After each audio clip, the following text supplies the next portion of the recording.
Yung bitiw na salita ng bata, Follow me, I'll follow you. Let's help each other build something new. Follow me.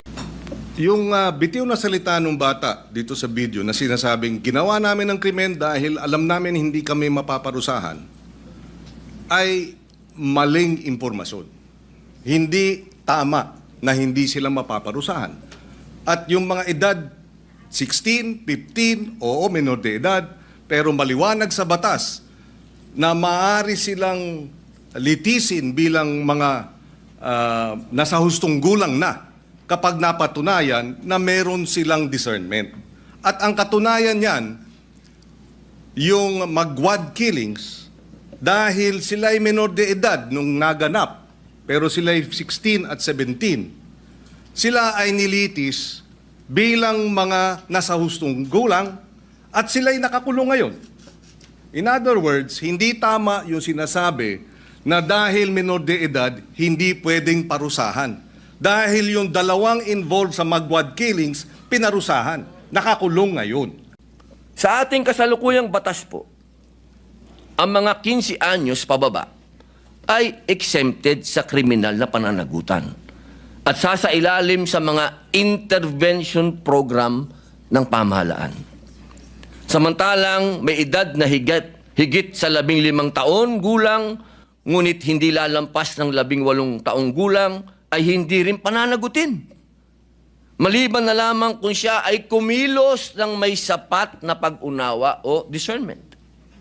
Batid ko din po na naglabas na ang ating kataas-taasang hukuman ng mga panuntunan sa pagdetermina kung ang child in conflict with the law ay umakto ng may discernment.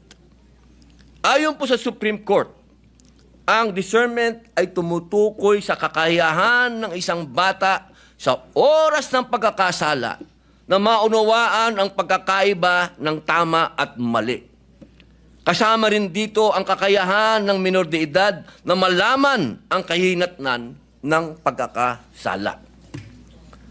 Nakasaad din po sa Juvenile Justice and Welfare Act ang mga batang may edad higit sa 12 hanggang 15 taong gulang na mapatunayang nagsagawa ng mga seryosong paglabag sa batas ay ituturing lamang na neglected child at ipapasok sa pasilidad ng Intensive Juvenile Intervention and Support Center o tinatawag na Bahay Pag-asa. Ginoong Tagapangulo, saganang akin lamang po naman, baka po napapanahon na upang muli nating bisitahin ang mga umiiral na batas tungkol po sa kriminal na pananagutan ng mga kabataan. Baka po ito ang panahon na upang magkaroon ng mas naaangkop na kahinatnan o consequences ang kanilang mga aksyon sa pamamagitan ng sistema ng hustisya sa ating lipunan. Batid ko po na iba't iba ang magiging reaksyon dito, subalit sa tingin ko ay kailangan na nating suriin ang pagbababa ng edad ng kriminal sa pananagutan hanggang 10 taong gulang po. Pagdating sa karumal-dumal na krimen. Inuulit ko po, kasi marami po akong nabasa, marami pong nagsalita, marami pong nagkwento, na lahat daw po ay in general, gusto ko daw po makulong ng mga bata. Hindi po. Alam niyo po mga kababayan, kung meron pong isang nakakaintindi patungkol sa criminal mind, wala na po sigurong gagaling pa sa akin dito dahil ex-convict ako eh. Hindi ko po yung pinagyayabang. Pero ito pong sinasabi ko ay karanasan ko. Hindi ko po ito nabasa sa libro, hindi ko po ito natutuhan sa teacher, hindi ko po ito na kausap lang ang isang tao o 2 tao, 3 tao. Ako po ay nakulong mismo sa populasyon ng bilangguan. Marami din pong nakulong dyan, pero hindi naman nakulong sa bilangguan talaga, nakasama ka sa populasyon. Ikaw mismo ang nandun, nakikita mo yung mga tao, 24 hours, 7 days a week, kasama mo ang mga bilanggo.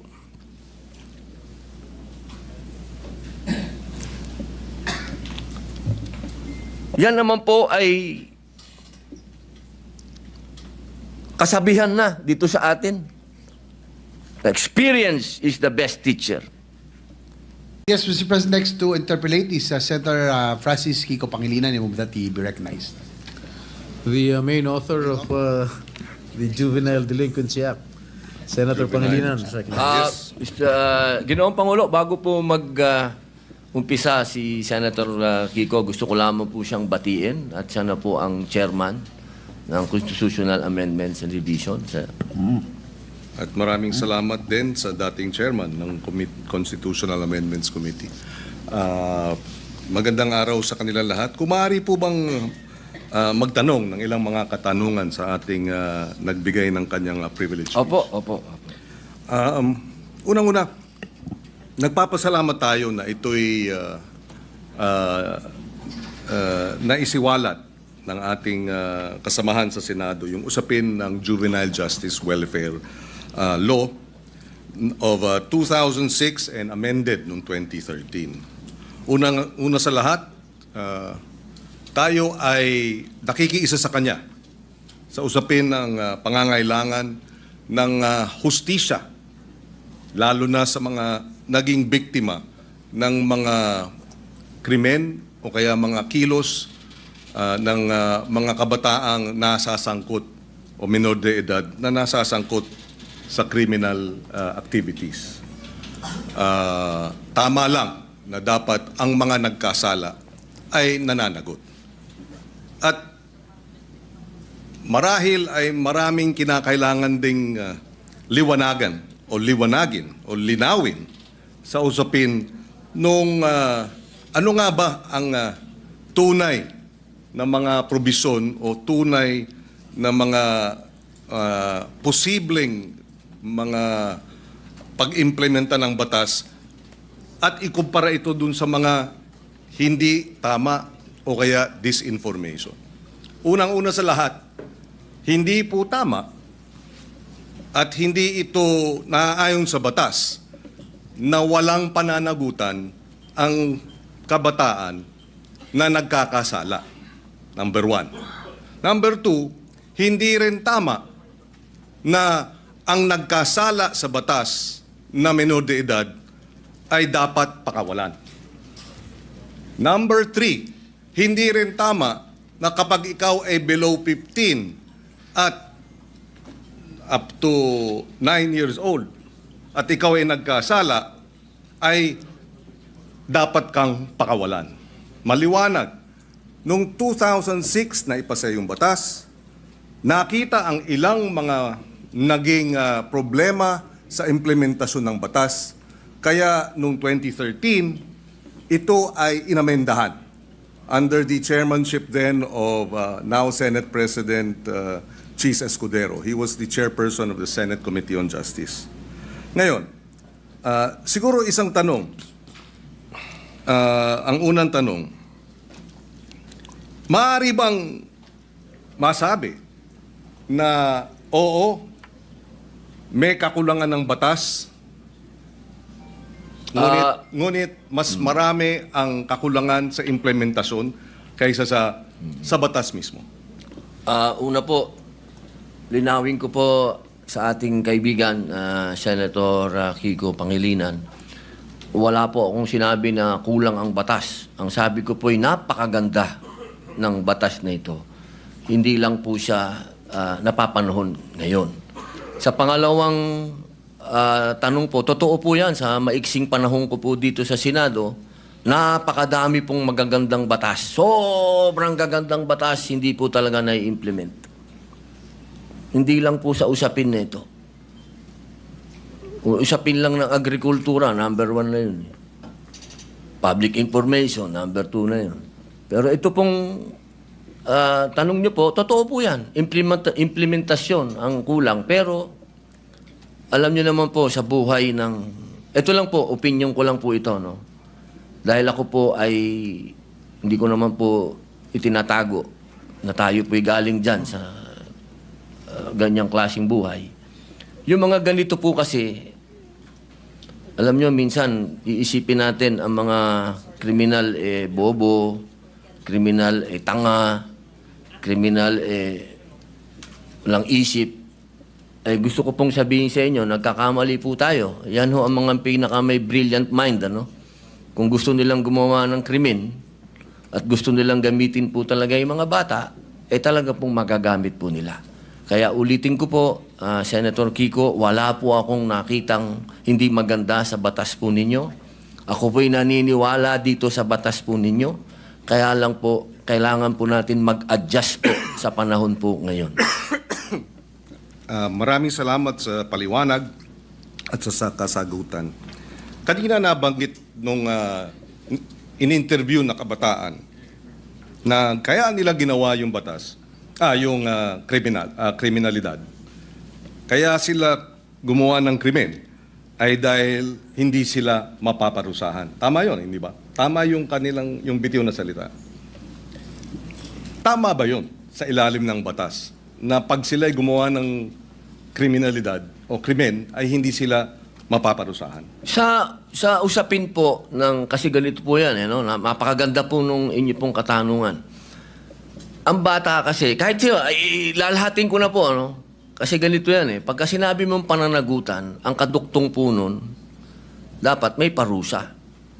Kasi kung pananagutan, oo, may pananagutan, sinabihan siya, ginawa mo 'yan. Kaya ganito muna ang mangyayari sa'yo, dadaling ka muna dito sa Bahay Pag-asa, dadaan ka dito sa matinding intensive na masasabi nating psychological and moral and lahat na po, no? Sabihin natin. Alam niyo po, Senator Kiko, sa 3 years and a half ko po sa Bilibid, hindi ko naman po nila lahat, ano? Pero wala na pong pinakamagagaling na artista kundi kriminal. Kapag kaharap niyo po yan, lahat ng drama, lahat na po, sabihin niyo po, lahat ng kalungkutan, lahat ng pinagdadaanan niya, sasabihin sa inyo. Pero pag talikod po ng nag-i-interview dyan, halimbawa ng empleyado yung sabihin gwardiya, o ng probation officer, pag talikod po nun, pagbalik niyo sa selda, bubuksan yung wallet niya, papakita sa iyo yung dyaryo, ito ang pinatay ko, pare. Ganyan po ang criminal mind. Hindi ko naman po inilalahat. Pero pagka sinabi po natin kasi ng pananagutan, dapat nagbabayad ka ng kasalanan. Hindi lang binasa sa'yo. Hindi yung parang gumawa ka ng isang karumal-dumal na krimen, ito po nakita ko po ito dahil ako po ay kagyat na pumunta sa Camarines Norte nung ni-rape nila yung batang ano po ito Senator Kiko magkakaibigan po ito. Yung babae ni-rape nila, binidyo nila, lahat, pinatay, lahat po, binidyo, hanggang naagnas yung bata, binidyo. Pagdating po, kasama po ako doon, nung dinala po doon sa Bahay Pag-asa, ang sabi nung bata, hahantingin ko kayo. Sabi doon sa mga, papatayin ko kayo. Sabi doon sa mga pulis. Ilang taon yung batang yun? 30